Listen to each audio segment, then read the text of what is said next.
Ok, pessoal, boa noite, sejam todos bem-vindos. Nossa aula está sendo gravada, nossa aula do dia 11 de janeiro de 2021, depois desse recesso maravilhoso aí de descanso, né? Um recesso para descansar e, ao mesmo tempo, para refletir esse novo momento que a gente está entrando, né? Do ano de 2021. Espero que seja um ano fantástico, um ano maravilhoso para todos nós, um ano de proteção, um ano espetacular, um ano de aventuras, de possibilidades, um ano de crescimento, enfim, um ano que a gente possa se restaurar, que a gente possa aprender, que a gente possa também conviver, também ser nesse ano de 2021. E é muito bom estar retomando as aulas. Eu estava com saudade de vocês, não sei se vocês estavam com saudade de mim, mas eu estava com vontade de voltar às aulas. Eu fico meu ligado e doido para começar a trabalhar. E a gente também aí descansei bastante, aqui eu e minha família, a gente também fez algumas coisas, e foi muito bom, mas agora está na hora da gente reiniciar. Temos aí o Vini aí está feliz da vida, né? Fez um golaço aí no Flamengo, 2-0 no Flamengo. Então, esse final de semana foi muito interessante para o Ceará Esporte Clube. Então, nós estamos dando continuidade ao nosso trabalho. Você já deve ter percebido, né, que eu já postei, né? Já postei aí uma série de coisas no Siga A, né? Vocês já viram aí? Vocês já viram aí que receberam um monte de e-mail, ó, um monte de e-mail. Eu estou aí mostrando para vocês. Você vai ver que hoje, no dia 6, dia 11, eu postei aí o fórum. Esse fórum já iniciou, vou já explicar como é que é o fórum. Os textos de leituras, que eu já coloquei alguns textos que esses textos vão compor os fóruns, a reflexão para que vocês possam discutir no fórum. Vou explicar um pouco como vai funcionar esses fóruns, como é que vai ser desenvolvido para que vocês possam entender melhor esse trabalho. Tá bem? Coloquei aqui alguns textos, texto 1, texto 2, texto 3, 4, 5 e texto 6. Nós já temos também, que vocês devem ter visto, na próxima aula, né, que é dia 18, certo? Teremos a participação da professora Charline. Não percam, será uma convidada muito especial, é uma professora magnífica, que ela até faz parte do livro que eu escrevi recentemente, né, sobre a educação física e a transdisciplinariedade. Ela está na parte que discute a relação da ciência com a educação física, certo? Da química, biologia e as diferentes ciências, né? O ensino da ciência, a relação com o movimento, com a educação física, com a profissão de vocês. A professora Charline é uma professora muito interessante, ela tem uma metodologia maravilhosa, penso que vai ser uma aula espetacular. Então, espero que vocês não faltem, certo? Não se garantam em aula gravada, certo? Porque pode ser que aconteça alguma coisa, dê algum problema de internet, a aula não seja gravada e não possa ter algum problema também lá no sistema do Google Meet. Então, sempre é bom a gente evitar perder as nossas aulas, porque é a oportunidade de dialogar com o professor, fazer perguntas, fazer questionamentos, esclarecer alguns pontos tratados enquanto conteúdo da palestra que mereçam ser abordados e trazidos à luz da educação física. Então, por favor, não falte no dia, tá? No dia 18/1, certo?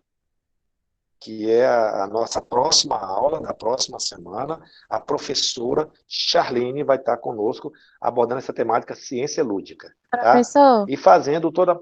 Oi. o senhor falou alguma coisa em relação ao fórum? Tipo, explica, porque o senhor abriu um fórum, né, e mandou uns textos. Aí eu não entendi como é que vai funcionar o fórum e os textos. É porque ainda eu não expliquei, eu vou explicar, eu tinha falado antes que eu ainda vou explicar já já, fica tranquila, Alana. Tá bom, Já já tudo bem. vocês vão, é porque eu ainda não cheguei lá, fique atenta aí no que eu estou falando, para a gente ficar ligado, conectado e em harmonia, tá bem? Então vamos lá.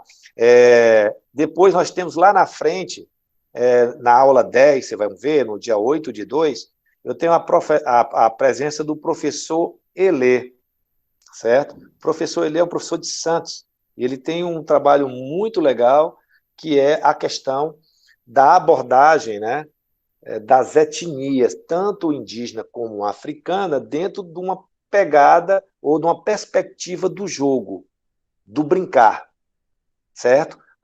Principalmente no que diz respeito aos tabuleiros, aos jogos tradicionais, aos tabuleiros ancestrais ou autóctonos. Então ele é formado em educação física, é um grande profissional, e ele vai estar dialogando conosco. Com certeza, eu estou vendo aí na agenda alguns outros colegas que possam vir, mas vai depender do encaixe de agenda.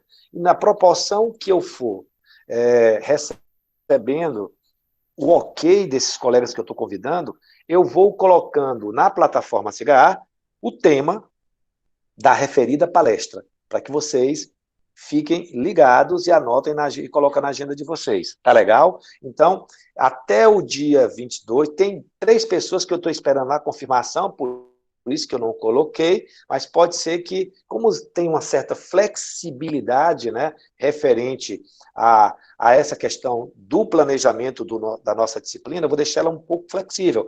Então, se alguém eu preparo uma aula, mas de repente o professor tem que usar a aula número 8, aí eu libero para esse referido professor que eu vou convidar abordando uma temática que eu penso que essa temática abordada por referido colega é de grande importância e relevância na formação de vocês, professores. Então, que isso vai acontecer durante toda a trajetória da disciplina. Então, para que vocês fiquem atentos a isso, certo? Mesmo não estando o nome ou o tema lá na programação do CIGA, mas pode ser que ele apareça de repente, na proporção que essas pessoas confirmarem comigo, tá legal? Agora eu vou voltar a... Oi, alguém quer falar alguma coisa? Referente a essas palestras, tem alguma possibilidade de ter algum currículo oferecendo horas complementares referente a esses professores ou não? Não, não, as palestras estão inseridas. Quem vai receber atividade.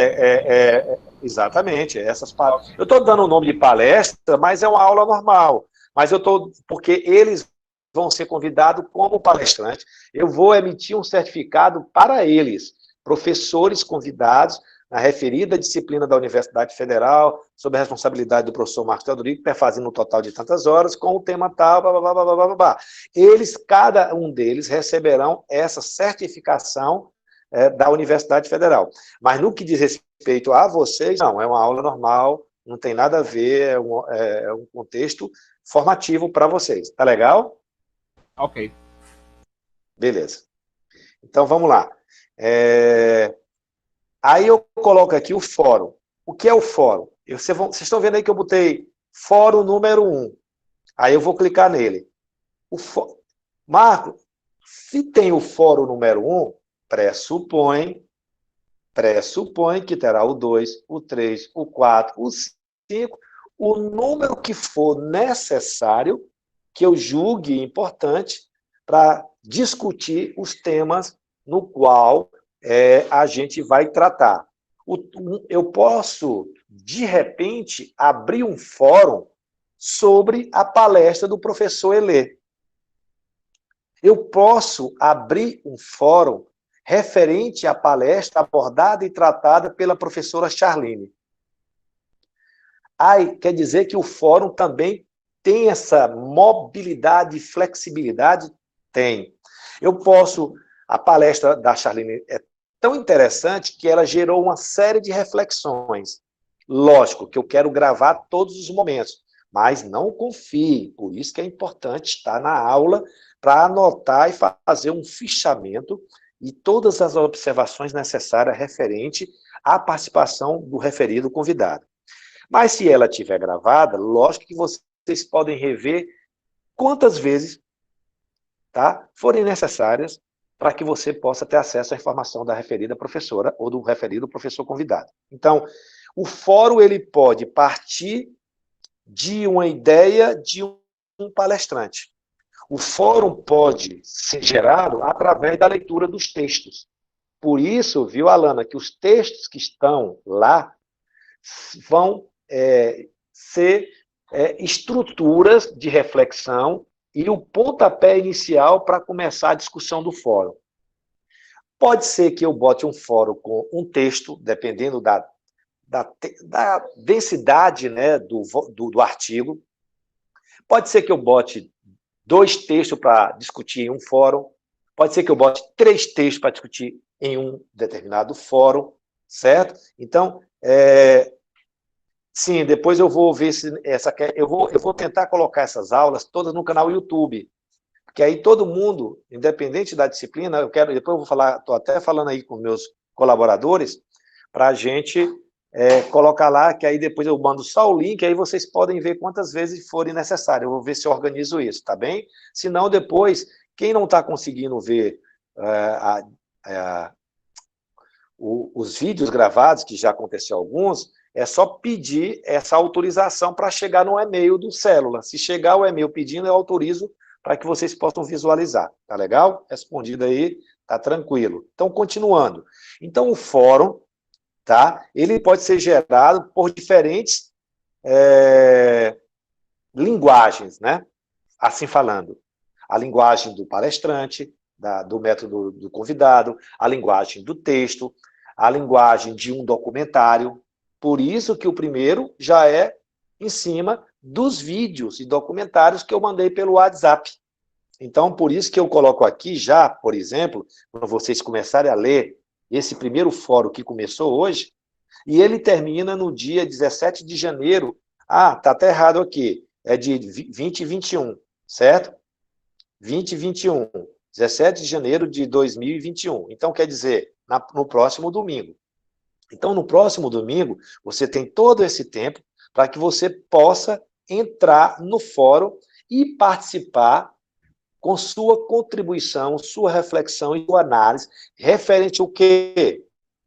Referente o quê? Aos vídeos. Então, o fórum tem como objetivo as discussões e reflexões sobre os vídeos enviados pelo WhatsApp em 21 de dezembro de 2020. O referido fórum, esse que está aqui, já na plataforma CA, ficará aberto até o dia 17 de janeiro de 2021. Depois eu vou corrigir. Essa atividade será avaliativa. Todo fórum é avaliativo. Todo fórum tem avaliação e tem um resultado final de notas, que serão acumulados. Ok. Como será o método avaliativo de participação do fórum? Cada vez que o aluno participar das discussões, ele poderá receber até 5 pontos, porque esse fórum, você pode entrar no máximo até 2 vezes, para atingir a nota máxima, 10 pontos. Entrar no fórum não significa dizer que você vai tirar a nota 5, porque ele vale de 0 a 5. Por exemplo, o aluno entra no fórum, um determinado aluno, e diz: professor, o vídeo foi muito legal, eu gostei muito, ponto. Lógico que essa participação do fórum é de baixa qualidade e, com certeza, esse aluno terá uma nota muito baixa, chegando a 0, por exemplo. Entendeu? Então, o que eu quero que vocês tenham muito cuidado não é participar de qualquer forma ou de qualquer jeito nos fóruns. Eu vou estar acompanhando, eu vou estar observando. Então, ele começou hoje. Ele vai esse fórum até ficou um pouco longo, eu ia até fazer ele um pouco menor, mas eu estou deixando ele ir até domingo, e que é uma outra característica também que vai acontecer em outros fóruns. Por exemplo, eu posso abrir um fórum da palestra da professora Charline, na próxima aula. Fórum número 2, por exemplo. Então, Professor, eu posso... Oi, pois não? licença, tem um rapaz aqui no grupo pedindo para o senhor aceitar ele, tem um tempinho. Então. Obrigado, Filipão. Deixa eu ver aqui, é porque... Valeu, meu filho. Deixa eu entrar aqui na... Ai, caramba.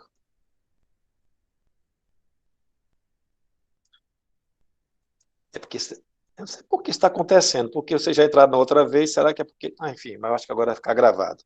Acho que é o tempo que a gente passou sem entrar, pode ser isso.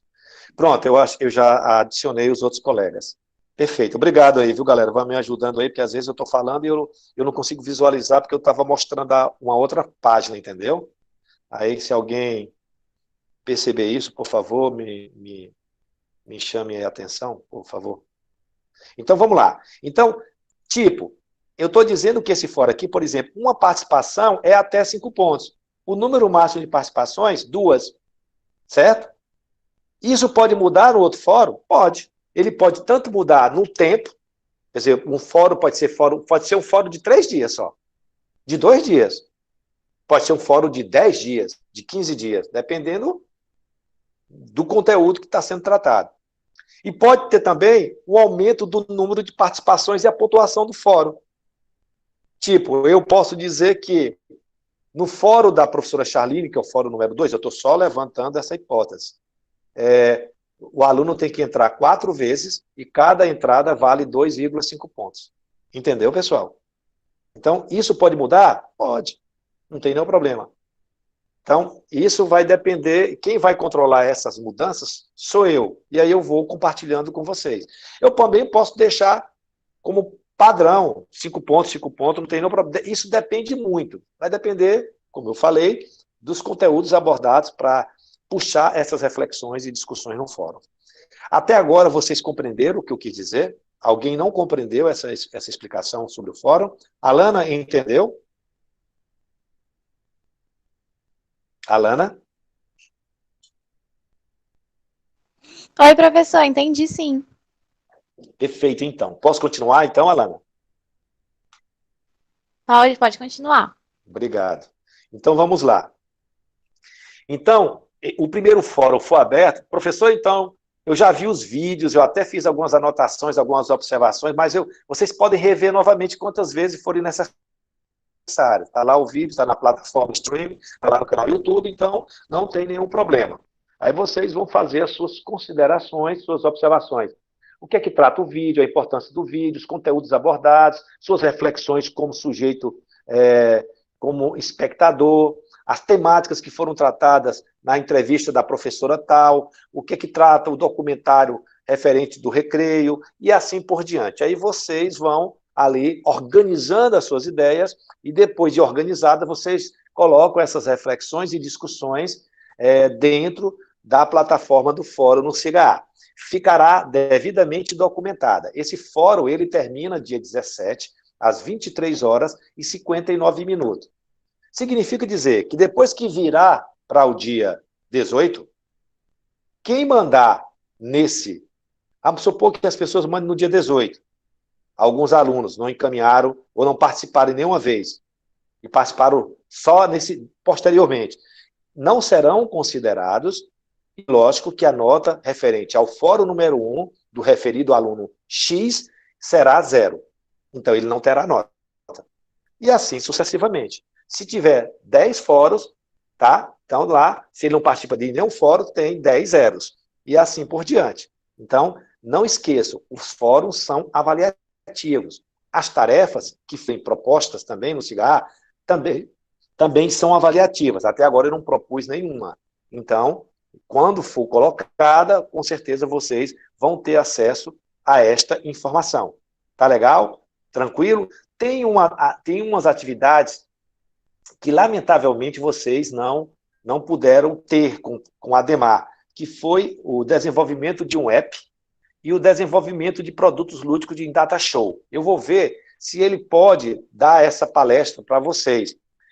Alguns alunos que fizeram a disciplina de estágio comigo aprenderam a usar esse tipo de instrumento. Eu acho que tem um aí, quem está aí que aprendeu já a usar desenvolvimento de web? Quem temos aí? Quem fez a disciplina de estágio, aluno que tem aí? Tem aluno aí que fez disciplina de estágio que aprendeu essa metodologia. O Iago, por exemplo, ele aprendeu. Ele pode até ter desaprendido, mas ele fez a formação na disciplina de estágio, com professores convidados, onde nos ensinou a como criar produtos lúdicos em plataformas, em Data Show, tá? PPT, e também o desenvolvimento de um app. certo?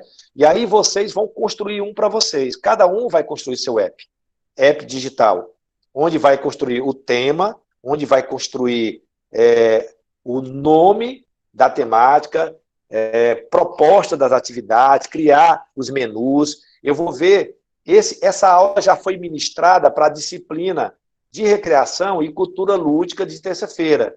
Vai estar lá no site, pelo Ademar. É muito didático. Provavelmente vocês vão ter acesso a ele e vão aprender. E aí eu vou deixar o Ademar no grupo, para que quem quiser tirar, caso ele não possa, falar com vocês numa aula virtual, síncrona. Então ela será uma aprendizagem assíncrona, que já vai estar disponível no canal YouTube do Célula. Essas duas aulas já foram dadas, ministradas, com a contribuição do Ademar, tanto no desenvolvimento do app, tem todo o conteúdo lá, como também o PDF, eu vou mandar para vocês. Então, por que isso é importante vocês estudarem sobre isso, e aprender sobre isso, e ver o vídeo quantas vezes for necessário, e esclarecer as dúvidas com o Ademar, que eu vou inserir ele no grupo da gente. Porque vocês vão construir o app de vocês, e vocês também vão fazer os produtos lúdicos, e vão apresentar aqui cada um seus produtos lúdicos em PPT. Tá legal? Então, isso vai ser lá para, provavelmente, em março, que eu vou pedir essas tarefas, em formato de tarefas, que serão desenvolvidas. E esses dois produtos lúdicos remotos, virtuais, digitais, eles vão ser avaliados, terão notas, e vão fazer parte da avaliação de vocês. Até agora vocês compreenderam? Alguém quer perguntar sobre isso? Todo mundo compreendeu? Posso continuar? Entendido, professor, entendido. Perfeito. Então, vou continuar. Respondendo aos textos, a Alana também perguntou, professor, aqueles textos? Que eu já disse porque eu coloquei os textos. Esses textos são alguns textos genéricos.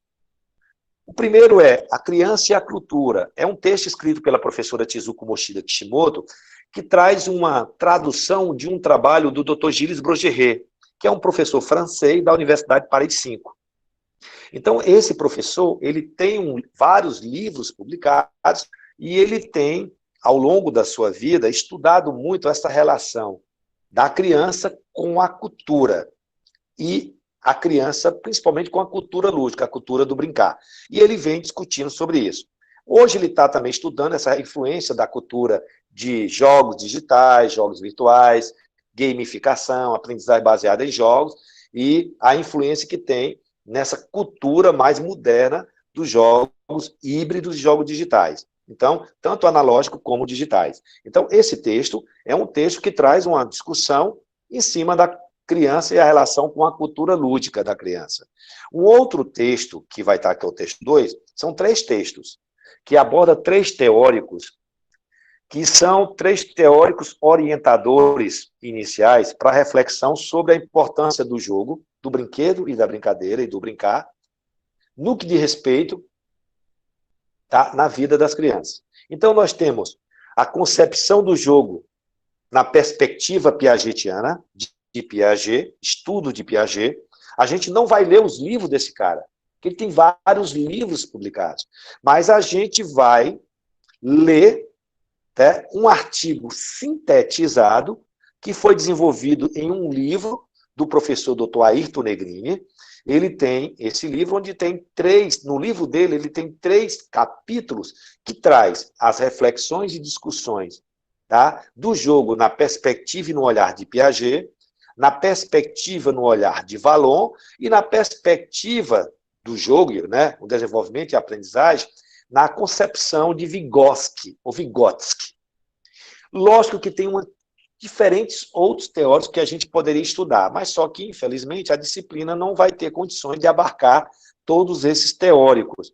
Dentro do possível, a gente vai dialogar com outros mais, mas só se for possível. Então, esses 3 textos, eles podem, de repente, ser um fórum só. E aí ele pode eu abri uma discussão um pouco maior dessas reflexões, desses teóricos, que eles vão dar certas orientações e certas bases epistemológicas no que diz respeito ao desenvolvimento e essa relação do desenvolvimento e aprendizagem inserida dentro de uma situação de jogo ou num ato de brincar. Ok?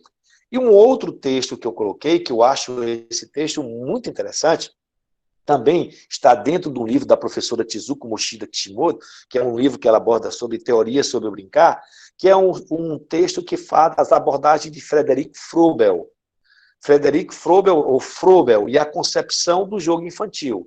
Como esse grande teórico, como tem outros, como Luc Rousseau, Pestalozzi, De Crowley, tem também Walter Benjamin. Então, tem uma série de outros teóricos que, durante um determinado período histórico, contribuíram muito no que diz respeito à relação do desenvolvimento e à aprendizagem nas concepções desse teórico.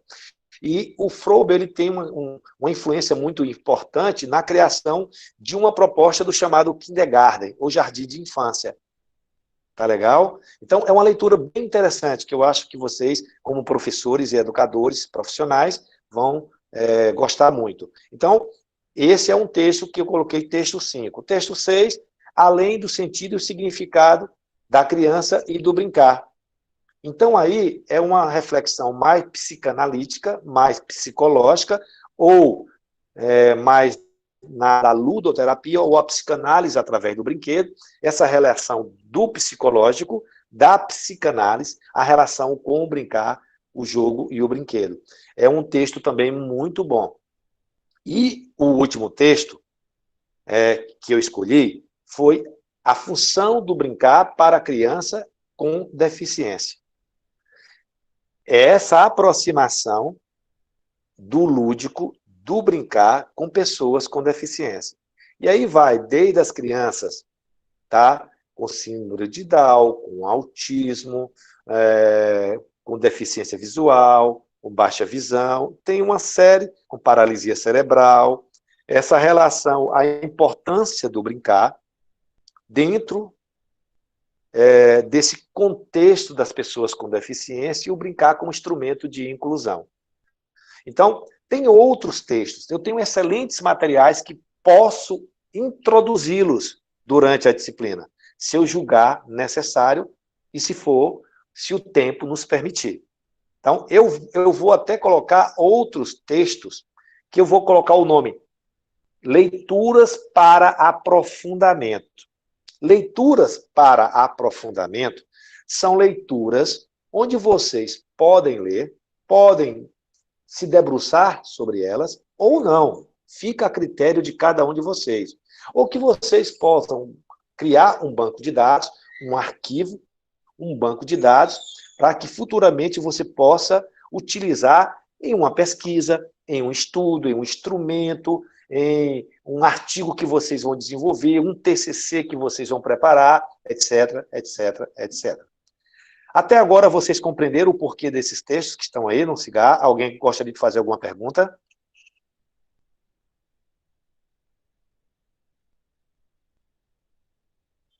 Ninguém quer perguntar nada, todo mundo compreendeu o que foi dito.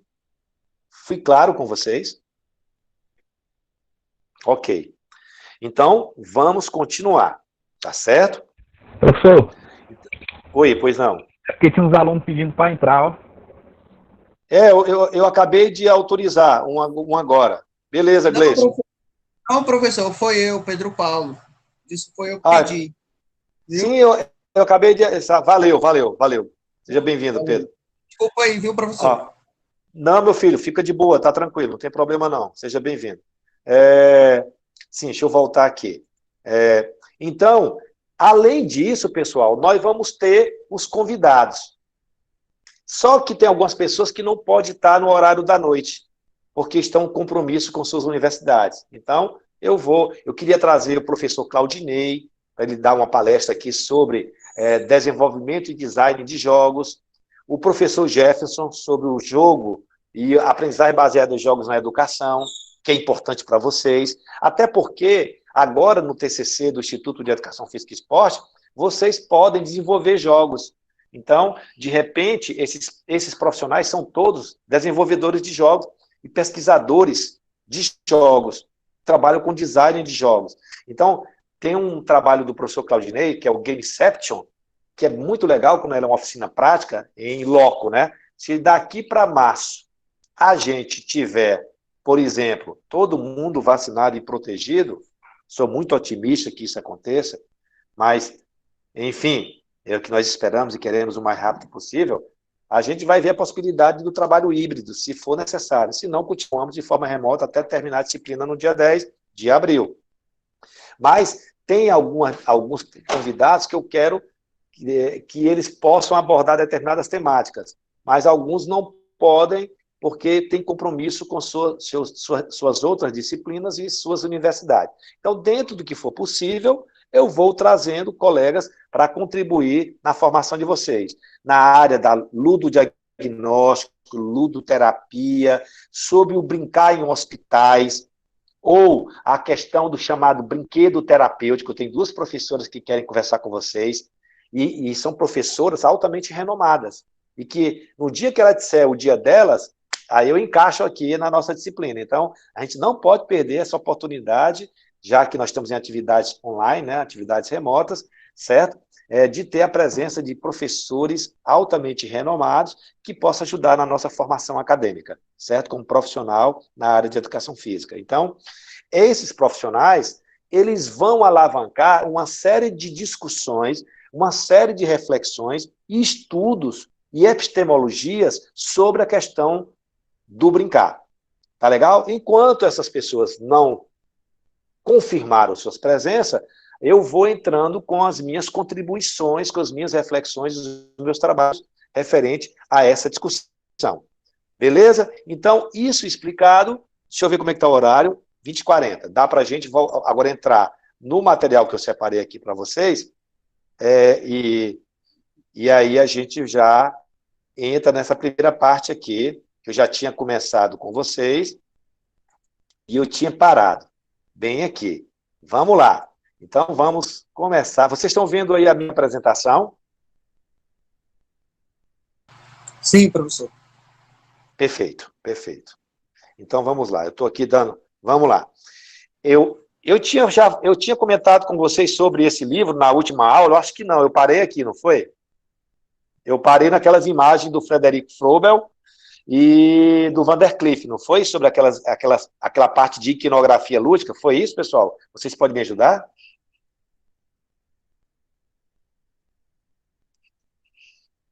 Foi isso, pessoal? Sim, professor, exatamente. O senhor terminou na parte das imagens mesmo. Perfeito, então.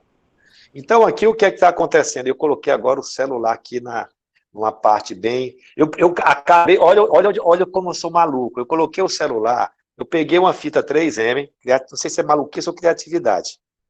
Peguei uma 3M, peguei meu celular, coloquei aqui no notebook, na borda, lá em cima, e fixei no 3M. Só que o 3M é tão forte que eu estou com medo agora de tirar e quebrar. Eu vou ter que tirar o celular da capinha. Pior também que eu não posso fechar o meu notebook, né? Porque senão vai quebrar também o cristal. E eu botei numa posição que fica bem em cima da apresentação do computador. Mas tudo bem, vamos levando. Essa coisa de doidinho. Então vamos lá.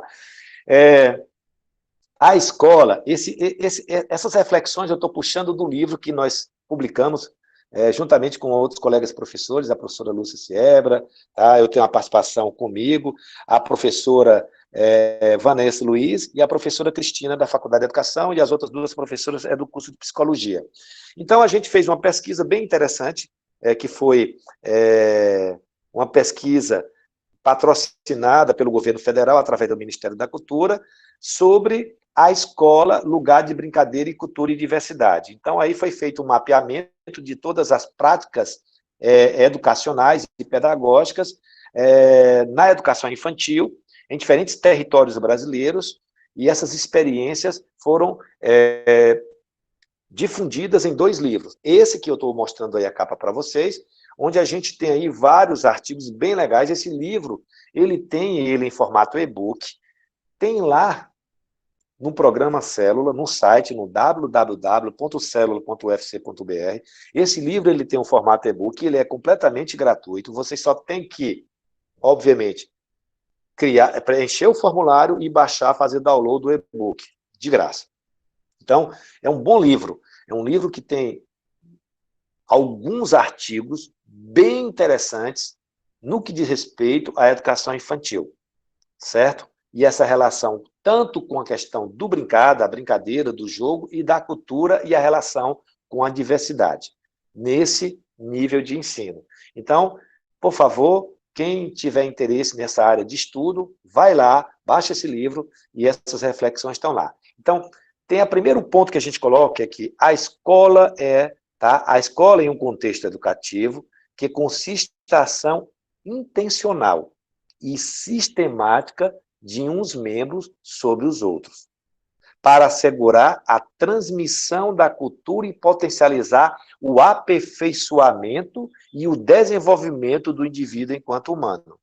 Podemos, então, deduzir rapidamente, chegar a uma conclusão, que os conteúdos e a organização social das atividades educativas irão variar em função de cada contexto educativo, de cada território educativo, de cada contexto social, cultural que está inserida essa escola. Daí a importância do projeto político-pedagógico de uma escola respeitar as características individuais, locais, de cada aluno. Então, a pré-história do aluno, a história de vida prévia do aluno, são recursos e informações importantes que devem ser mapeados por qualquer profissional, por qualquer escola. E, lógico, nesse mapeamento dessas informações, se insere diferentes manifestações de linguagem, dentre elas a linguagem do brincar, a linguagem do jogo, a linguagem da cultura lúdica. Tá ok? Outra questão, o processo educativo deve ser visto como uma condição da criança, estabelecer uma ponte entre o que ela é para o que ela poderia ser ou poderá ser. Então, o processo educativo não pode perder de vista esses dois pontos importantes, certo? Não pode nunca perder de vista. E, principalmente, instrumentalizar e oferecer condições mínimas, tanto didáticas como pedagógicas, à criança, e repertório de conteúdos para que ela possa fazer essa conexão e que possa cruzar essa ponte. Então, não se esqueçam dessas reflexões. Outro, temos que reconhecer a importância das crianças como sujeitos. As crianças, elas são sujeitos singulares e históricos. E são sujeitos singulares em direitos. Toda criança tem os seus direitos, como também tem os seus deveres. A criança é um sujeito de direito, com direitos, práticas sociais e culturais diferenciadas. Como ela tem esses direitos singulares, esses sujeitos são sujeitos singulares, com direitos singulares, práticas sociais singulares, então são, obviamente, culturas completamente diferenciadas da cultura do adulto. Daí a forma como você olha para as crianças, e a forma como você olha para o adolescente, a forma como você olha para os adultos e os idosos, não são iguais à forma como você deve olhar nas experiências das nossas crianças. E principalmente as experiências lúdicas, que são altamente singulares. E lógico que as experiências lúdicas e a forma de brincar, a forma de experimentar o ato de brincar, ela está intimamente ligada não só à singularidade desse indivíduo enquanto ser, como também nas suas práticas sociais e culturais. Daí é fundamental a gente mapear essa história prévia, ou conhecimento prévio de cada sujeito envolvido na nossa escola, em especial nossas crianças. Até agora está tudo bem, pessoal? Vocês estão compreendendo o que eu estou falando? Alguém quer fazer alguma pergunta? Posso continuar? Hein, pessoal? Posso continuar? Tá tudo tranquilo? Pode sim, professor. Ok. Para nós, a visibilidade social e cultural das crianças, certo? Como sujeitos, começa a partir do momento, olha que coisa legal. Para nós, a visibilidade social e cultural das crianças, como sujeito, começa a partir do momento que encaramos as desigualdades existentes e a precariedade de relações que envolvem adultos e crianças. A partir do momento que você compreender e aceitar essas diferenças, certo? Que existe essas desigualdades, com certeza a gente dará um passo gigantesco nos projetos políticos pedagógicos das nossas instituições. Essas imagens e olhares contraditórios que a gente tem deixaram de existir quando deixarão de existir, né? Essas olhares contraditórios que foi falado anteriormente, tá? Deixarão de existir quando forem percebidas e trouxer para a discussão, tá? A nossa discussão e reflexão, os direitos sociais e culturais do coletivo infantil. A partir do momento que nós adultos, que nós pais, que nós sociedade, tá? E que todas as instituições perceberem e trazer para a reflexão e discussão permanente e contínua os direitos sociais e culturais do coletivo infantil da infância. E como direito, tá, social e cultural, nós temos o direito de brincar, como um direito, tá, necessário, um direito adquirido. Direito esse, obviamente, já estabelecido em documentos oficiais, já garantido em documentos oficiais. Nós temos aí a Declaração de 59, a Organizações Unidas, tá? A ONU, da Organização das Nações Unidas, onde tem a Declaração do Direito da Criança. Nessas declarações tem artigos específicos que vêm discutir, refletir, certo? Esse direito social como um direito social, um direito cultural do coletivo infantil. Nós temos também outros documentos que vocês já devem ter estudado. Por exemplo, o ECA. O Estatuto da Criança e do Adolescente também vem trazendo reflexões e discussões sobre o direito de brincar, sobre essa reflexão da garantia de direitos sociais, culturais e coletivos infantis. Tá bem? Então, são documentos que merecem nossa atenção, nossa reflexão sobre eles, para que a gente possa compreender melhor, tá, esses direitos, né? Para que a gente possa também, através da compreensão desses direitos, dessas reflexões e discussões, tentar, na melhor forma possível e mais próximas possível das realidades infantis, na garantia desse direito coletivo. Nós temos também a criança. A criança é responsabilidade do mundo, como história e como sujeitos. O mundo é responsável pelas crianças. O planeta é responsável por todas as crianças. E temos que aprender a compartilhar esse cuidado com todos. Esse cuidado é compartilhado. Esse cuidado é coletivo. A gente não pode deixar de se envolver, de participar desse direito coletivo. Negar esse direito, ou ficar ausente, ou se excluir dessas percepções, né, de responsabilidade, é lavar as mãos. Então, a gente não pode fazer isso. Garantia de direito do brincar, garantia de direito à educação, garantia de direito à saúde, garantia ao apego seguro, ao afeto, garantia à família, garantia, enfim, todas essas garantias de direitos sociais conquistados ao longo dessa evolução do homem até então, a gente tem a corresponsabilidade. Independente que você não seja pai, não seja mãe, que você não seja professor ou professora, mas nós temos responsabilidade como adultos, como cidadão, como indivíduos, como humanos, responsabilidade coletiva na preservação e na integridade e na garantia dos direitos sociais do nosso coletivo infantil. O isolamento dos sujeitos constitui uma das primeiras formas de renúncia, tá, a autonomia. Então, negar isso é isolar, se transformar em uma ilha, certo?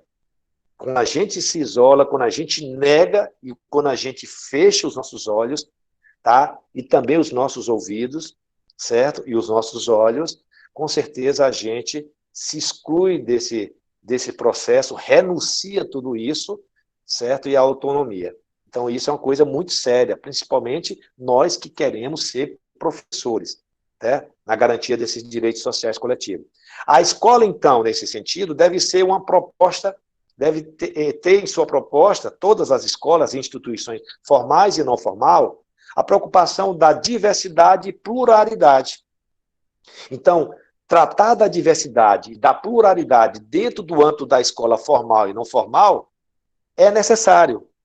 Deve ser uma preocupação do projeto político-pedagógico de uma determinada escola, além da construção de espaços dentro da escola e até mesmo fora da escola, enquanto uma política pública de continuidade, que é uma política pública tanto municipal, estadual e até mesmo federal, certo? E nos 3 níveis que eu citei, de possibilitar diferentes manifestações, como, por exemplo, a linguagem motriz, corporal, a linguagem cognitiva, a linguagem estética, a cultural, a lúdica enquanto linguagem, que aí se insere jogos, brinquedos e brincadeiras, e o simbolismo infantil.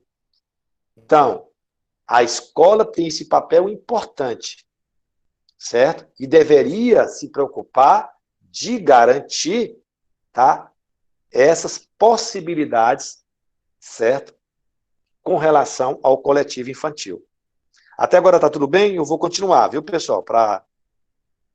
O mundo adulto, certo? Tem como dever oferecer a elas, nós adultos, ou nós adultos, contextos lúdico, espacial, com qualidade e segurança. Nós temos essa obrigação e temos o dever de construir estratégias, planejamentos, políticas públicas que garantam os espaços lúdicos, não só dentro da escola, como fora da escola, expandindo e extrapolando essa possibilidade dos espaços lúdicos, o chamado playwork, tá? Ou ambientes lúdicos qualificados, seguros para experiências e vivências lúdicas infantis, seja fora da escola, dentro da escola, nos espaços públicos, ruas, praças, tá? Todos os espaços também familiares,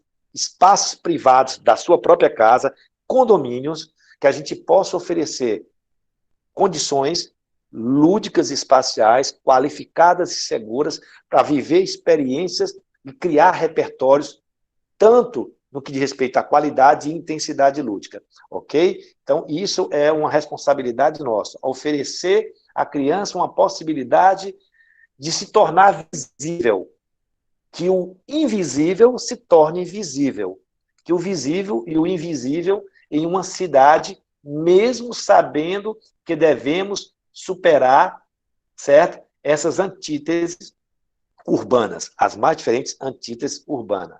Então, a cultura constitui-se como um campo de conteúdos, símbolos eivados de possibilidades educativas, principalmente no contexto da criança, ou no contexto infantil. Esse é um espaço de curiosidade. Então, o espaço, certo?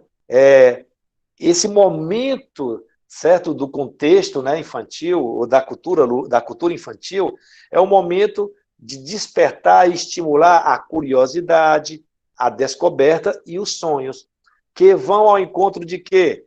Das necessidades permanentes de cada um de nós, principalmente da criança, que tem em investigar, de indagar sobre o mundo. Porque o céu é azul, porque a vaquinha faz mu, porque existe o menino, existe a menina, porque existem as plantas, porque existe isso, porque existe aquilo. Então, a criança, ela é uma investigadora, ela é uma pesquisadora desde o momento que nasce. Quando Piaget fala das chamadas experiências práticas de Piaget, que é talvez uma pré-história, a experiência prática citada no desenvolvimento de Piaget, que eu acho que você vai... Vou até mandar um vídeo para vocês sobre algumas reflexões do estudo de Piaget. Quando fala sobre experiências práticas, a experiência prática é a pré-história do bebê, somente da criança de 0 a 2 anos, que é construída através da linguagem motriz e da linguagem corporal. Essa experiência prática ela também tem dos bebês, todos os bebês mamíferos. Lógico que quando chega no nível da linguagem simbólica, é o que diferencia do animal racional para o animal irracional. Por isso que existe a supremacia, né? No caso, a evolução do animal mamífero homem, que somos nós, certo? Onde nós temos a subjetividade, o simbolismo, a evolução, tá, cognitiva nesse nível.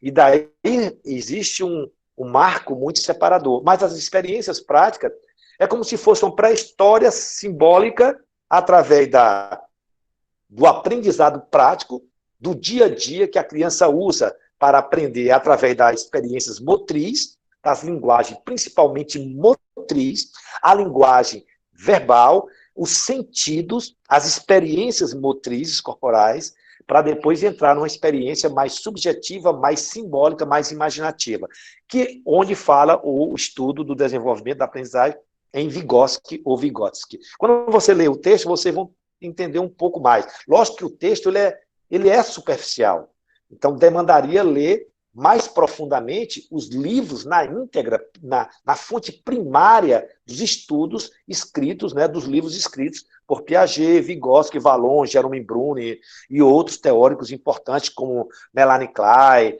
como Freud, como Maria Montessori, Pestalozzi, De Crowley, Froebel, Walter Benjamin e outros mais. Tá legal? Então, isso é interessante nesse sentido.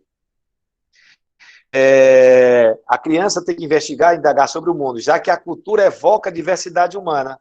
Assim, as crianças podem dedicar a acolher a pluralidade dos modos dela de ser, do modo dela de pensar, do modo dela de agir, do modo dela de viver, do modo dela de sentir e do modo dela, principalmente, de expressar-se enquanto indivíduo, enquanto sujeito, enquanto gente, enquanto humano, em sua singularidade, ao conectar-se com a pluralidade de sentidos que esse campo produz, que é o campo dóxico desse campo da cultura e da diversidade humana.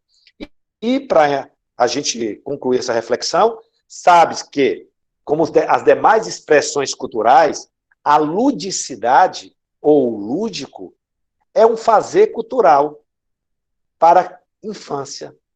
Quer dizer, o lúdico é uma expressão da cultura, então, é um fazer cultural da criança.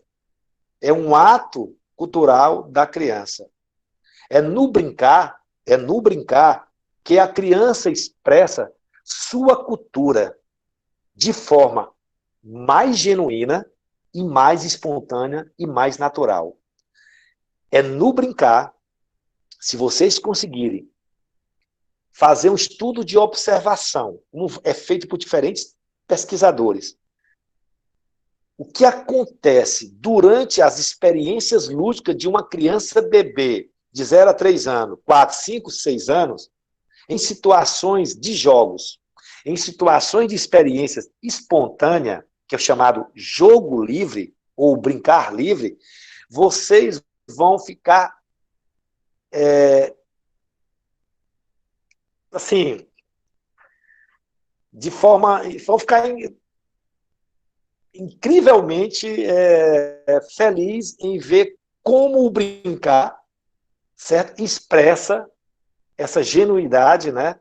Essa coisa genuína, espontânea, natural, única e expressiva enquanto coletivo infantil. Então, é muito bom você, através de estudo, de observações, pode até ser observações não participantes em sujeito em situação de jogo livre. Por sinal, o vídeo que eu mandei para vocês, que é sobre o recreio, vocês vão ver como brincar, como o jogo, como a brincadeira se estabelece, como ela acontece em uma situação de jogo livre, como o lúdico é expressado em uma situação de recreio, em um intervalo de recreio, de 15 ou 30 minutos. E isso faz parte, né, dessa cultura da infância.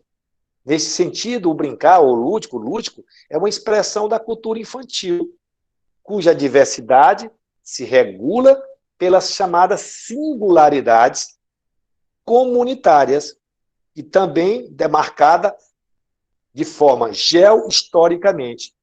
Então, vocês vão perceber, por exemplo, que quando for falar sobre jogos étnicos indígenas e jogos étnicos quilombolas ou de cultura afrodescendente, tá? Ou pessoas que vivem em zona de litoral, em zona de ribeirinha, em serras, em montanhas, em comunidades, por exemplo, como favelas, em grandes centros urbanos, você vai perceber que as experiências ou a expressão lúdica, enquanto cultura infantil, ela vai estar variando de uma para outra.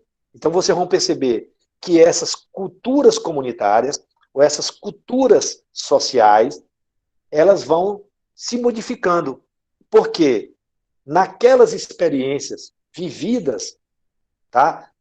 No repertório vivido, experimentado, adquirido, aprendido por essas crianças, elas estão intimamente conectadas à cultura onde elas se inserem e onde elas vivem. Por isso que as manifestações de alguns jogos, de alguns signos, repertório de linguagem, oralidade, manifestação motriz, tipo de jogos, regras modificadas, estruturas de mecânicas modificadas, podem ser alteradas. Isso dentro de um mesmo país, em diferentes territórios de um mesmo país.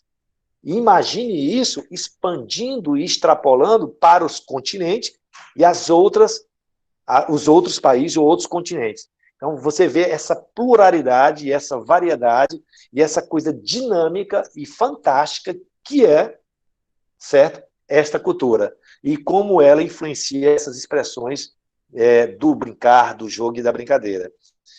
Até agora, o que foi dito, vocês compreenderam sobre o que eu quis? Isso aí é uma resenha no que este livro vem trazer e contribuir no que diz respeito à escola como espaço propício. Tem outro artigo que eu escrevi sobre essa questão do brincar na escola, mas esse ele tem aí uma série de contribuições de muitos teóricos, de vários autores que vêm trazendo suas reflexões, suas experiências, seus relatos, tanto o relato de experiência como professor, dentro da escola, no chão da escola, como também a voz, tá, de uma série de outros teóricos que ele vem contribuir na nossa formação. Então, eu penso que esse livro é importante para que vocês possam fazer uma reflexão e fazer uma conexão dessa questão da escola e o brincar como um espaço possível, certo? De construção de cultura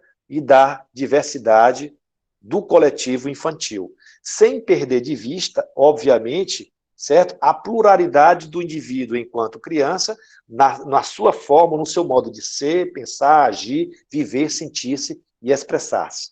Tá ok? Então, alguém quer fazer alguma pergunta? Alguém gostaria de fazer algum comentário sobre o que foi dito até então? Por favor.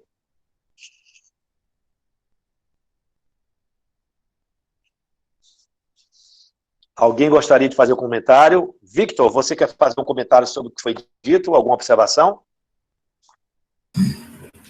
Professor, eu achei bastante interessante aquele momento que o senhor estava falando sobre que o mundo tem a importância de cuidar da criança. Certo. Aí, inclusive, numa aula que eu estava presente, que era do professor João Ayrton, ele ressaltou o momento que ele estava pescando, aí tinha umas crianças que queriam ver o peixe, né? Só que estava com anzol e estava ferida, aí o professor pensou, não, para preservar a inocência delas, eu vou retirar antes de mostrar para elas. Assim que ele retirou, ele deu para a criança, elas viram o peixe, se divertiram e gostaram bastante. Pode ser, parecer um pouco Certo. besteira, mas, às vezes em quando, a criança pode ver aquela imagem e se traumatizar.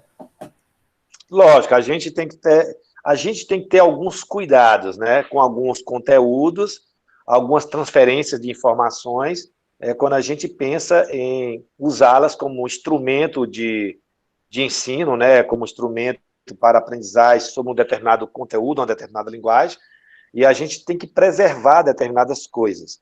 Lógico, a gente tem que preservar, a gente tem que conversar, a gente tem que dialogar, mas também a gente não pode pensar que a criança vive numa estrutura de uma bolha, certo? Ela vive num espaço social, onde ela tem diferentes possibilidades de interações, onde ela tem interfaces com diferentes grupos intergeracionais, grupos sociais, grupos religiosos, grupos políticos, grupos, enfim, e que em algum momento, algumas experiências elas podem ser aprendidas também da pior forma. Então, é importante a gente preservar, mas é importante a gente preparar e instrumentalizar nossas crianças para, quando elas se deparem com situações complexas e difíceis, ela possa lidar melhor com essa situação. Ela possa entender, dentro da sua capacidade cognitiva, a dimensão simbólica de tudo isso, certo? Então, eu acho que são questões pedagógicas que a gente tem que ter, em alguns momentos, tá discutindo, tá fazendo reflexões, em alguns momentos podem ser preservadas. Aí a gente tem que ver, Victor, um ponto de equilíbrio sempre, né? Sempre tem que estar... assim, é uma linha muito, muito tênue, entendeu? Muito, muito pequena. Então, a gente tem que ter muito cuidado, certo? Nesse sentido. Então, acho que isso é uma coisa legal. Mais alguma outra observação que alguém gostaria de falar? Pedro, diga. Professor, assim, o senhor falou aí a questão idoso, do adulto, né, sobre a criança e tal. Aí eu lembrei aqui na região onde eu moro, é periferia, né? Então, nós temos ao redor da minha casa, perto da minha casa, se não me engano, temos 4 praças com brinquedo-praças, né? Aí sei, a gente... É um projeto do governo estadual, da primeira-dama, sei. É o Mais Infância. Da prefeitura, assim, né?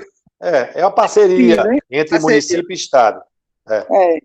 Aí, mas não é isso, não. Aí é que eu estava lembrando aqui uma coisa, que em uma das praças, um adulto sentou naquele cavalinho que, se não me engano, é de mola, eu acho.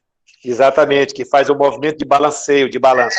Pronto, esse aí mesmo. Quando foi ver, professor, estava quebrado o cavalinho, entendeu? Aí o que eu quero dizer com isso é que o próprio adulto, às vezes, tira o brincar da criança, né? Ou seja, a criança é retirada do seu lazer, né? O seu brincar, né? Com isso, até pelo... eu entendi o que você está querendo dizer, Pedro.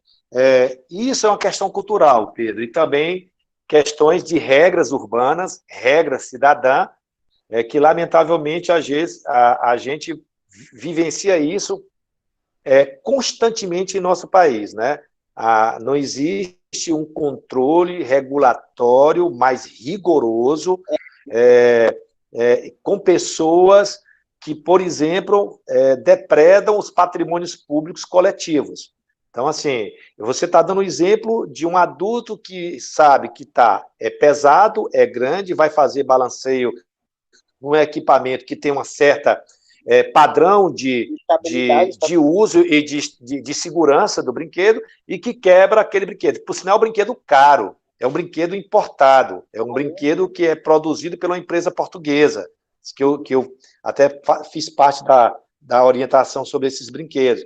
Então, e mesmo que tenha as orientações nesse brinquedo praça, né, que diz brinquedos só deve ser utilizado para criança até 7 anos, brinquedo para criança até... Mesmo assim, existe, dentro de um coletivo de pessoas, dentro de uma comunidade, onde não respeito, tá, esse coletivo que é muito maior, né? Daí, obviamente, requer controle maior, fiscalização maior, punições maiores, porque isso é uma questão cultural, porque isso na Europa não vai acontecer, a pessoa é punida, a pessoa vai pagar um monte de multa em euro, a pessoa pode ser até presa, a pessoa vai ser levada para a delegacia, as pessoas denunciam, as pessoas fotografam, e que sabem que as pessoas serão punidas.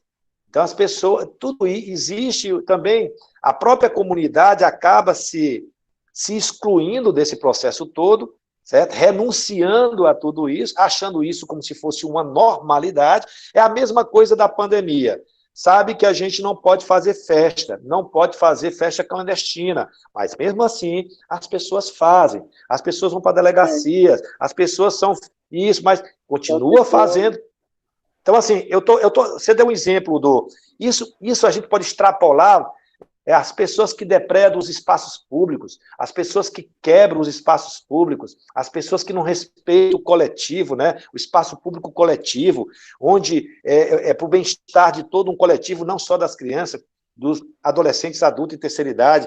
Isso realmente, a gente tem alguns adultos, muitos adultos no território nacional brasileiro, que ainda está no nível de consciência cidadã, no nível 0. Então, assim, requer, obviamente, uma fiscalização maior, mas também a questão do rigor da punição e que a gente saiba que essas pessoas, elas vão ter uma punição exemplar como cidadã, para que ela não repita.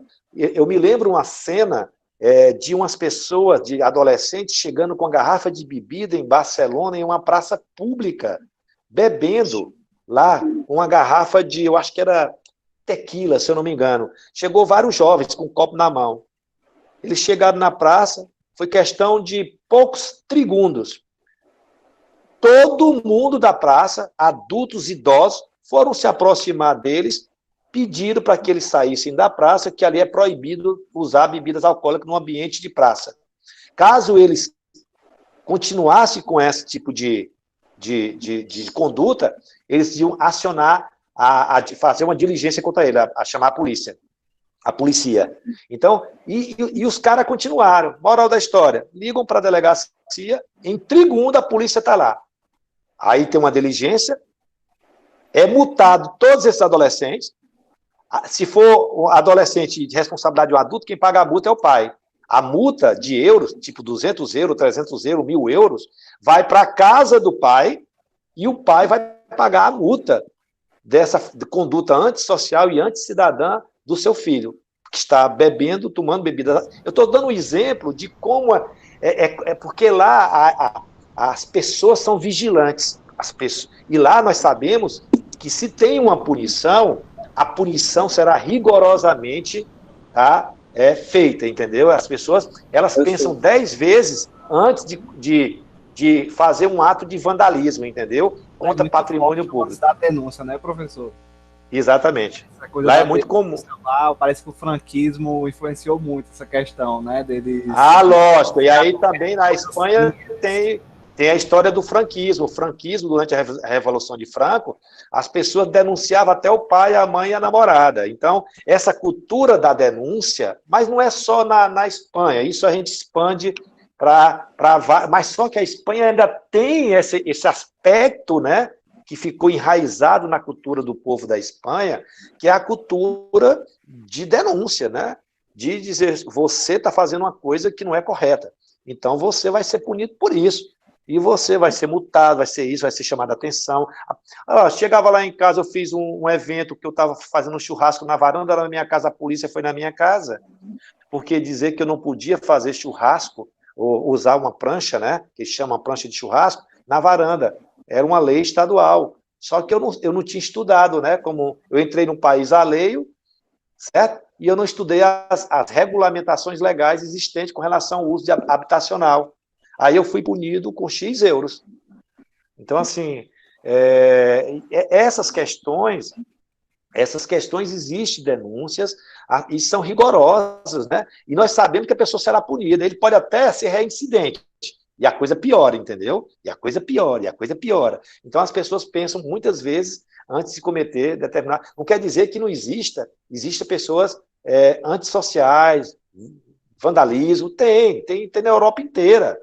Tem gente louca lá também, certo? Que faz coisas absurdas. Mas nós sabemos que as leis são muito mais rigorosas, são acompanhadas, as pessoas são observadas, e aí a pessoa tem mais cuidado quando isso acontece. Então, isso é uma coisa que é muito comum no território nacional brasileiro, onde as pessoas acham que não serão punidas, acham que não vai acontecer nada com elas, e por isso fazem o que fazem. Não bate nas crianças, faltam com respeito, fazem coisas inadequadas nos espaços públicos. Aqui teve uma pessoa na frente do meu condomínio que sabe que não poderia fazer festa, contratou um DJ, uma banda musical, ele tem uma cobertura e ele fez festa até 3 da manhã, 2 da manhã. E a polícia chegando, e o cara não parava a festa, entupido de gente dentro do apartamento da cobertura do cara. Quer dizer, ele vai ter uma advertência, ele vai ser chamado para a delegacia, o cara abre aquele documento, esqueci o nome técnico, e não acontece nada. Então, assim, mas isso parte da pessoa também, né? Porque você pode respeitar todas as leis enquanto cidadão. Enquanto cidadão, você tem que respeitar todas as leis que regulamentam essas relações sociais e as relações humanas que nós vivemos nesse país, nesse planeta, na nossa cidade, na nossa comunidade, no nosso bairro. Se isso não acontecer, se a gente não evoluir, essas coisas como um adulto está dentro de um brinquedo que é para a criança, quebra o brinquedo, a criança será privada de um brinquedo. Para repor, a prefeitura vai ter que fazer um levantamento, abrir outro edital, demora muito tempo, aí depois a pessoa vai dizer que é descaso da prefeitura. Porque aí, brinquedo quebrado não repara, não faz prevenção. Mas por quê? Porque o brinquedo foi utilizado de forma inadequada, mau uso do equipamento público, feito por um adulto, que danificou esse equipamento. Para repor novamente, é caro. É um equipamento caro, um equipamento daquele vai custar R$ 3.500, dependendo do tipo de material, se for importado, mais caro ainda. Então, assim, são questões que requer da gente uma evolução, um refinamento cidadão, uma evolução cidadã, para que essas coisas não aconteçam. Ok, então, muito bom. O patrimônio público é muito grande aqui no Brasil, né? É impressionante isso. E a gente, eu não sei quando a gente vai melhorar nisso, mas eu acho que a gente vai evoluir. Então, fé em Deus, quem sabe daqui a 50, 100 anos, as novas gerações não serão completamente diferentes da gente, mais responsáveis, mais preocupadas com o coletivo. Eu acho que a gente está crescendo muito, a gente está melhorando. Poderia evoluir de forma muito mais rápida, porque está aí as aprendizagens, né? Constantemente as pessoas nos orientando, nos falando o que devemos fazer, mas mesmo assim as pessoas pagam para ver. Então, beleza, vamos lá. Que hora? Não esqueça do horário, já terminar o nosso. Olha que coisa legal, que uma primeira reflexão para vocês é no brincar que aprendemos aquilo que ninguém pode ensinar. O que é que vocês entendem por isso? Alguém pode falar? É no brincar que aprendemos aquilo que ninguém pode ensinar. O que é que a gente quer dizer com uma frase dessa? Alguém pode se colocar? Tirando aqueles que já falaram? Por favor? Mas eu posso aqui... Oi, diga, Pablo. Opa. Eu entendo por essa frase o seguinte: tem coisas que só a experiência pessoal pode nos ensinar. E o brincar, por ser um universo totalmente desconhecido, né? É o que é capaz de nos proporcionar isso. Porque quando a gente é criança, principalmente, né? Porque o brincar não se estende a vida toda. A gente tem a alma de criança aqui dentro, né?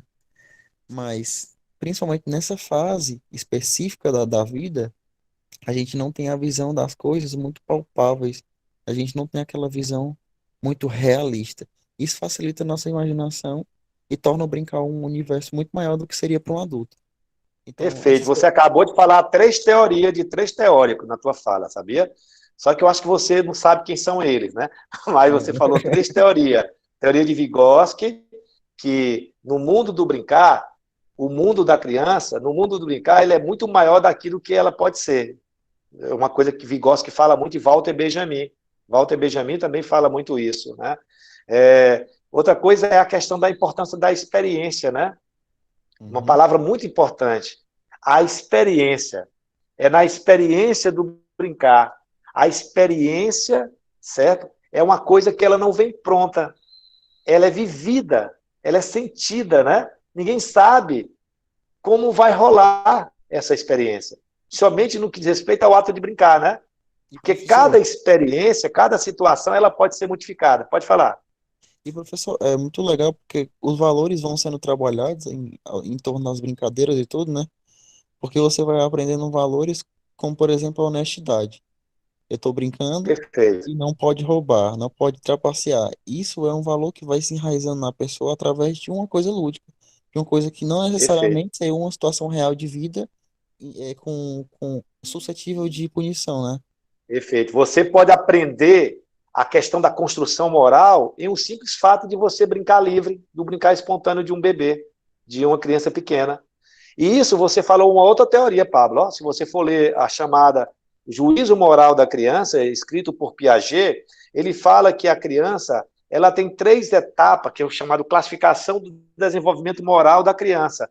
Ele diz, Piaget, que é um livro que, se você puder ler, é um livro maravilhoso, onde fala sobre a moral infantil e como é construída a autonomia da criança através da moralidade do brincar. Então diz que a criança tem 3 fases para chegar ao nível mais pleno da moral, que é a anomia, a heteronomia e a autonomia humana. Então, que é o nível mais elevado. Então, Piaget diz que a criança passa por esses 3 momentos, tá, de moralidade. A anomia, depois você pode estudar o que seria isso, eu não vou falar, a heteronomia e a autonomia, que é a capacidade, tá, de viver em uma estrutura social. É muito legal. E isso a gente pode, dentro das experiências da linguagem do brincar, essas experiências morais e a questão do valor, da honestidade, da verdade, da mentira, certo? São elementos e conteúdos que, em uma situação de interação lúdica, livre ou espontânea, a criança pode interpretar, compreender, tá? Ela pode ressignificar, ela pode aí, com certeza, lógico, pode ter a intervenção ou não de um adulto e pode ter também a intervenção de pares mais experientes ou de crianças mais experientes na relação do brincar infantil. Então, assim, por isso que essa palavra é muito legal a gente refletir sobre ela. Ela pode nos provocar uma série de discussões teóricas. É no brincar que aprendemos aquilo que nenhum indivíduo humano pode ensinar. A gente acha que pode ensinar a brincar, mas pode o brincar também nos ensinar coisas que, tirando o jogo dirigido, que é uma outra característica do brincar dirigido, ou do brincar com objetivo, com planejamento, enquanto uma atividade lúdica, que é outra questão.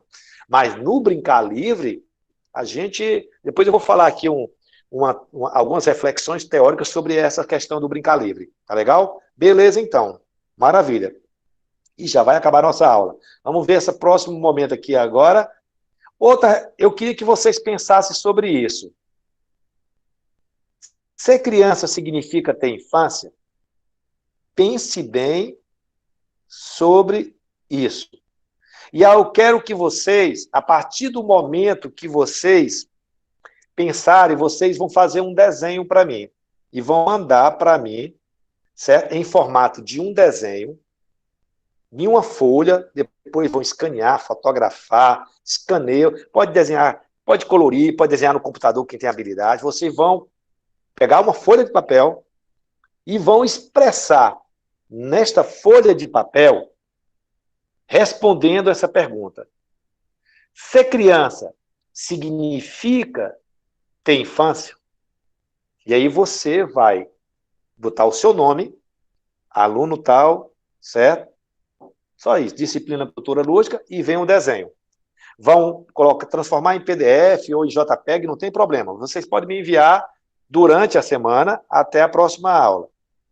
Eu quero que cada um faça o seu desenho pode mandar pelo próprio WhatsApp no grupo, não tem problema, eu salvo. Se preferirem, pode mandar para o meu e-mail do CIGA, mtpa@ufc.br. Então, pense sobre isso. Por sinal, aproveite a oportunidade que vocês vejam um vídeo muito legal que tem já no YouTube, Infância Perdida.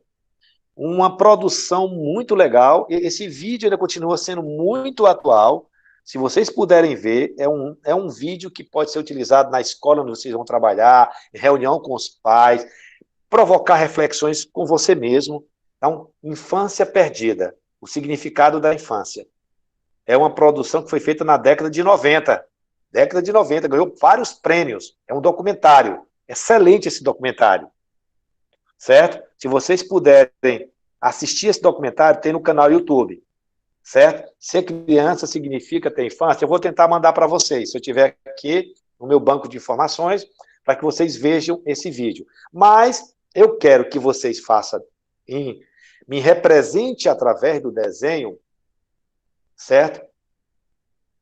Se vocês dizem, não, Marcos, como alguém me respondeu, ser criança não significa ter infância, não. Então você vai, através do desenho, dizer isso. Mas você também pode dizer, ser criança significa ter... Sim, não sei. Por que não? Porque sim. Aí você, através da imagem, do desenho, você vai colocar e explicar esses desenhos. Eu quero entender somente através do mapeamento do desenho, do mapa, desse mapa do desenho, seja um desenho cognitivo, um desenho metafórico, né? Um desenho, vocês vão mandar para mim.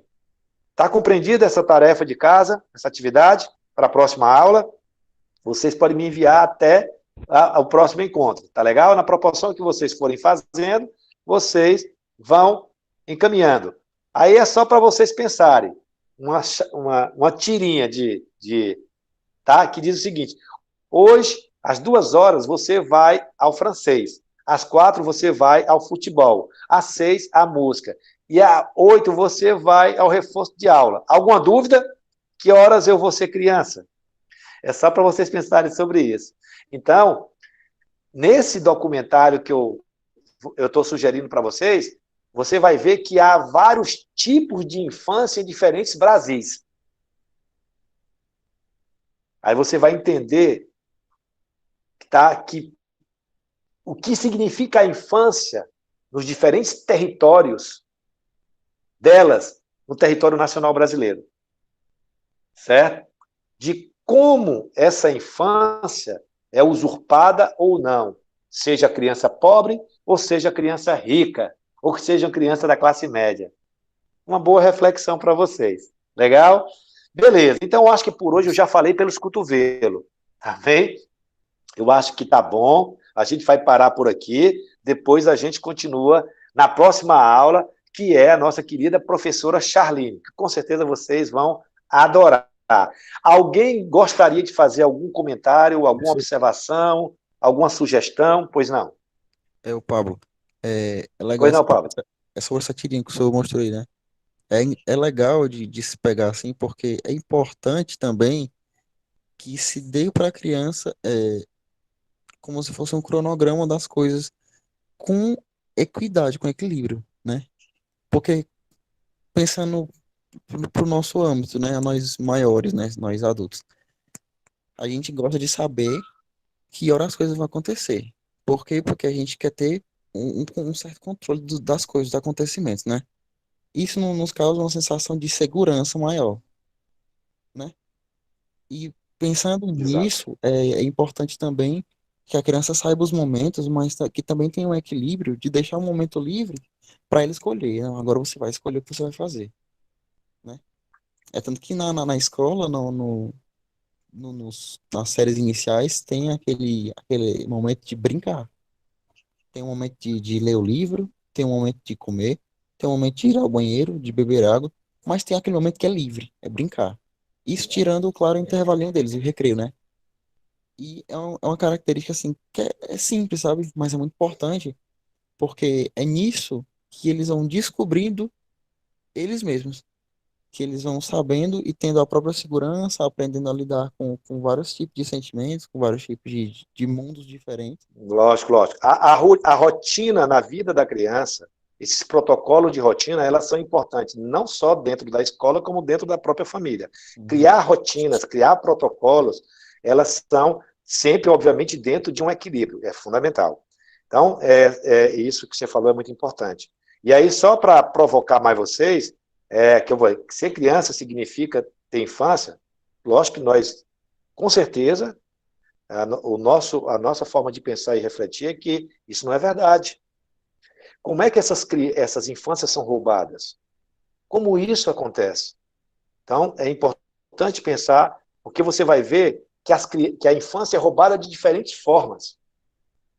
A gente pensa, não, a criança rica, em família abastada, em condições financeiras elevadas, ela tem uma ótima infância. Será que isso é verdade? E a criança que vive numa favela, será que a infância dela é roubada, é tirada? De que forma ela é tirada? Como a gente pode expressar através do desenho a infância de muitas crianças? E como isso acontece, né? Você pode até, através do desenho, explicitar essas reflexões. E o vídeo, eu aconselho que vocês vejam, que vocês vão amar. É um vídeo muito potente, mesmo tendo sido feito na década de 90. Nós já estamos em 2020. Por sinal, o resultado desse documentário, a gente continua ainda observando essa questão das infâncias roubadas, né, de muitas crianças, não só brasileiras, mas em diferentes continentes, em diferentes territórios planetários. Tá ok? Pois olha, pessoal, foi uma noite maravilhosa. Eu espero que vocês tenham se sentido bem, tenham gostado. A gente dá continuidade ao nosso trabalho na próxima segunda-feira. Chegue no horário para não perder a oportunidade de conversar com a professora Charline. Vocês vão amá-la. Eu acho que vai ser um momento muito legal. É o que eu espero, né? Eu estou torcendo que vocês se sintam muito bem, que aprendam bastante nessa próxima aula de segunda-feira. Então, vejo vocês na próxima aula. Até segunda-feira, na nosso próximo encontro, que é dia 18 de janeiro, às 20 horas, né? Que a gente começa o nosso trabalho. Tá legal? Um grande abraço, uma semana maravilhosa, boas aulas aí com os colegas professores, um abraço a todos, tudo de bom. Eu vou salvar aqui depois, a gente vai fechar aqui fechar a nossa gravação, depois eu vou encaminhar aí para vocês, interromper a gravação, pronto, gravação interrompida.